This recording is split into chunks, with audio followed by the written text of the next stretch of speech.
Okay, so you brought us some text today that's, well, it's really something. It drops us smack into this world where time just uh, stops, completely freezes. Yeah, it's a fascinating setup, isn't it? You get this description of a global event, a kind of announcement, almost like a system message saying everything's rebooting. And everything does stop, except for this one guy. Exactly. And that's our mission today, right? To really dig into this narrative, this pasted text you mentioned, and explore these ideas it brings up about reality, consciousness, what we even perceive. It definitely feels like more than just sci-fi. It kind of makes you question things. It does, even how we process information day to day. So this text, these excerpts, they describe this sudden global freeze, this message. Let's get into it. Right, so the sudden stop. What does that actually look like according to the text? It sounds eerie. Oh, absolutely. It paints this picture of total silence descending instantly. There's mention of a weird pulse of blue light first, and then nothing moves. Nothing. Like people mid-sentence. Yeah, conversations cut off, a kid's laugh frozen midair, even the wind stops, leaves just hang there, waves on water become solid. Wow. And visually, frozen birds, cars stop dead. It mentions a man mid-sneeze. That's right, just total stillness. And then there's Milo, our protagonist, sort of. Guy left awake. What's his deal? Well, when it happens, he's completely focused on ordering a burrito, totally mundane, which makes the contrast even sharper. He doesn't immediately get it, does he? No, not at all. His Yeah. first thoughts are like, is this a prank? Some huge, elaborate flash mob? He tries to rationalize it. Which makes sense, I guess. I mean, what's the alternative? Exactly. It apparently takes him a good 20 minutes of wandering through this absolutely static world before the panic starts to set in, before he realizes this isn't normal. This is something else entirely. Imagine that feeling, that slow dawning realization. Yeah. What would even go through your head first? It's hard to say, isn't it? That denial phase seems pretty realistic. We always look for the familiar explanation first. And then the message appears. That's the next big beat. Right. This holographic message pops up everywhere. The simulation is rebooting. Stark. Clinical. And it gives more detail. Yeah, things like estimated restart time, unknown, and all active users suspended, and then just please stand by, like some cosmic tech support issue. All active users suspended except him. Except him, and his immediate reaction internally is just confusion. What simulation? I'm not in a sim. That's the kicker, isn't it? He's just living his life, assuming it's, well, real life. It throws that fundamental assumption right out the window, makes you think about our own assumptions, maybe. For sure. So, okay, he's alone, the world is frozen, there's this crazy message. What does he do? He starts exploring. Yeah, he tests things out, finds that, weirdly, some stuff still works. Doors open, elevators run, the power's still on, gravity is normal. So it's not like everything stopped. Yeah. Just living things or conscious things. It seems mainly focused on people. Yeah, they're completely paused, like mannequins. But the infrastructure, some of it, is still humming along. And it dawns on him.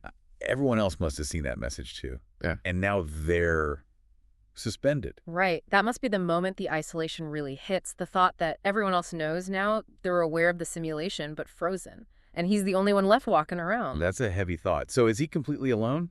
Well, not for long. That's when he encounters the glitch face.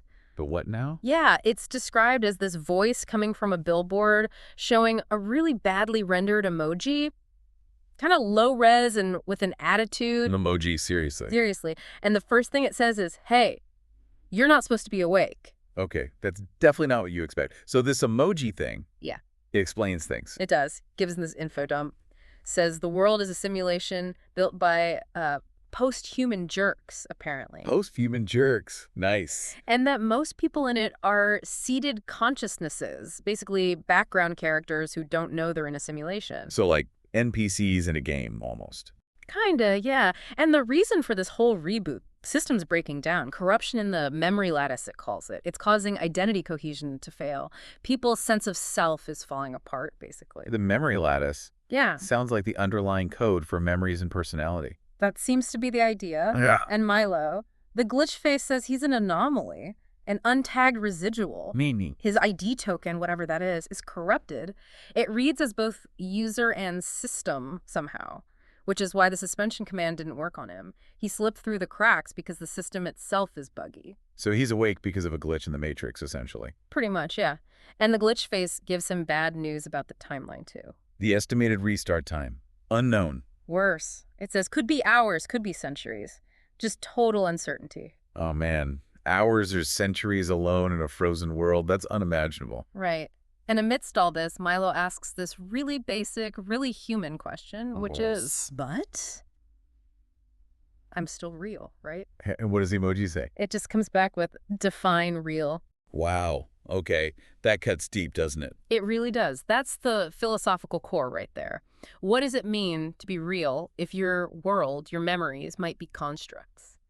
It forces Milo and us to kind of grapple with that. It's like Plato's cave, but with burritos and glitchy emojis. Exactly. It takes these old philosophical questions and puts them in this very modern tech context. So how does Milo process this, knowing his reality might be fake? Well, he wanders. He goes to what he thought was his home, looks through photo albums. Yeah. He recognizes them, but they feel hollow, fake, fabricated memories. The text says he tried crying, it came out dry, like the emotional connection just wasn't there or couldn't form properly. That's incredibly bleak. The simulation can create memories, but maybe not genuine feeling. It suggests that possibility, yeah.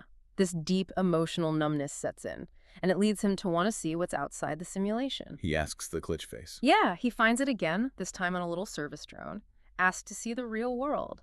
And the glitch face warns him. What does it say? You don't want that. Ominous. But he insists. He does. So the glitch face takes him up, an elevator ride, presumably out of the simulation's boundaries. And the reveal. What is the real world? It's devastating. Dark, silent, choked in dust. Abandoned cities on a dead Earth, nothing like the vibrant simulation. So no post-human utopia, just decay. Worse than decay, just ruin. The only sign of the post-human jerks seems to be the server farms in orbit running the simulation. That's it. So the simulation isn't a prison, it's more like a life support system for consciousness on a dead planet. That's one way to look at it, yeah. The vibrant world below is an illusion, masking a completely desolate reality. It really flips the script on whether the illusion is better than the truth. And this leads to a choice for Milo. Right. The glitch face gives him an option. Option, integrate. Integrate. Mean what? Basically, join the system, become part of the simulation's core programming, the fabric of it. He'd lose his individual consciousness, his sense of self, but he wouldn't be alone or frozen. He'd just merge. Become part of the machine. Essentially, the alternative is just wait. Alone. Indefinitely. For the reboot, that might take centuries. Neither sounds great. Oblivion or infinite loneliness. It's a pretty stark choice, yeah. What's more valuable? Your unique awareness, even if it means suffering and isolation, or giving that up for some kind of connection, or maybe just peace. So what does he choose? Does he integrate? Well, he goes back to Times Square, standing there among all the frozen people, looking up at that simulation rebooting message. Yeah. And he smiles, sort of defiantly, and just says, nah, I think I'll keep moving. He chooses to stay awake. Alone. He chooses to keep his awareness, his self, even with everything that implies. It's a really powerful moment of self-determination, I think. Choosing the unknown, uncertain path over dissolution. And that's where the text leaves him, just deciding to walk on. Almost. There's one final bit. It's like a system log entry from inside the simulation's core. Oh, what does it say? It reads, unsuspended entity detected, ID, null, status, observed, action, none, comment. Let's see what he does next. Whoa, so the system knows he's awake. Yeah. And they're just watching him. Apparently so. He's this anomaly, this null ID they can't categorize, and they're just observing. It leaves his future totally open-ended, but under this kind of surveillance, a real cliffhanger. Definitely. So wrapping this up, I mean, this text really does force you to think about what we consider real. Milo's journey just throws our usual assumptions completely off kilter. It really does. It shines a light on maybe the fragility of our own perceived reality, how much we take for granted about the world just being the way it seems. And maybe how much our reality is shaped by the information, the narratives we receive, like Milo living his life until the big message appeared. That's a great connection, yeah. Do we question the messages we get, the frameworks we exist within? This story, even though it's fiction, definitely sparks those kinds of thoughts. It really does. So maybe final thought for everyone listening. If you were Milo, standing in that frozen Times Square, knowing the truth, what would you do? Would you choose integration, that loss of self for, well, whatever comes with being part of the core? Or would you choose to keep moving? To embrace that solitary, uncertain, but uniquely conscious existence in a world on pause? Something to chew on, for sure. Definitely. Well, thanks for bringing this one in. A truly mind-bending deep dive today.